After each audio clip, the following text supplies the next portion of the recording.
In a city where dreams never sleep, there lies a story waiting to be told. A tale of two hearts brought together by chance, yet destined to learn the hardest lesson of all, that sometimes love means letting go. Sarah was an art student in her final year, spending her evenings in a small cafe near her university campus. Her constant companion was an old sketchbook, a precious gift from her late father. Every stroke of her pencil held unspoken words. Every shadow she created told a different story.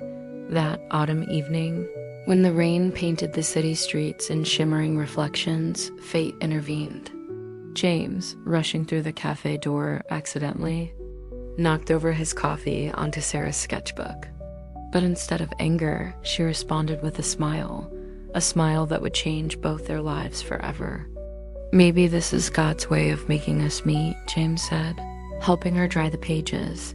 The days that followed flowed like watercolors on canvas.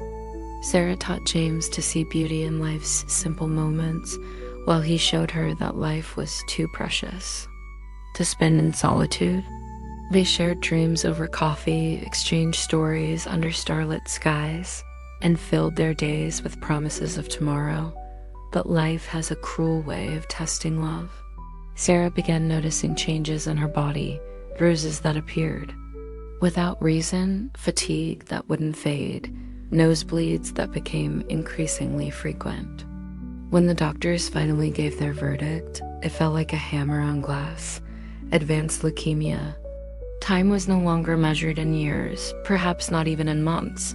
Sarah tried to push James away, believing he deserved a future unburdened by her illness, but James refused to leave. "I don't care how much time we have left," he whispered one night in the hospital. "I want to spend every second of it with you." They created a bucket list, simple things they wanted to do together: painting the sunrise at the beach, dancing in the rain, planting a tree in the hospital garden, writing letters to their future selves.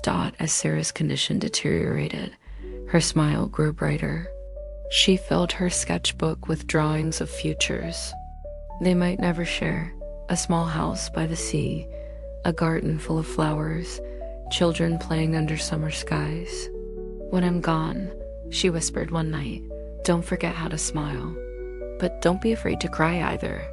James could only nod, his tears falling silently. On the last page of her sketchbook, Sarah drew two birds flying towards a setting sun. Beneath it, she wrote, "True love isn't about who stays until the end. It's about having the courage to let go and the strength to keep smiling even when your heart is breaking." One morning, the nurses found Sarah's room empty. The bed was neatly made, as if no one had slept in it. On the pillow lay her old sketchbook and a sealed letter. James never opened that letter. He kept it with Sarah's sketchbook in a small wooden box. Every sunset, he would sit on their favorite park bench, watching the sky paint itself in shades of gold and pink. Some say they've seen Sarah in that park, still with her sketchbook in hand. Others claim James finally opened the letter and started a new life. A few believe their love never ended, just shifted to a different dimension, but no one knows for sure. Like the sunset slowly sinking into the horizon, their story carries its own mystery.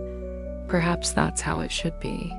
Sometimes the most beautiful stories are the ones that never truly end. In this city, between rustling leaves and warm sunset rays, Sarah and James's story lives on.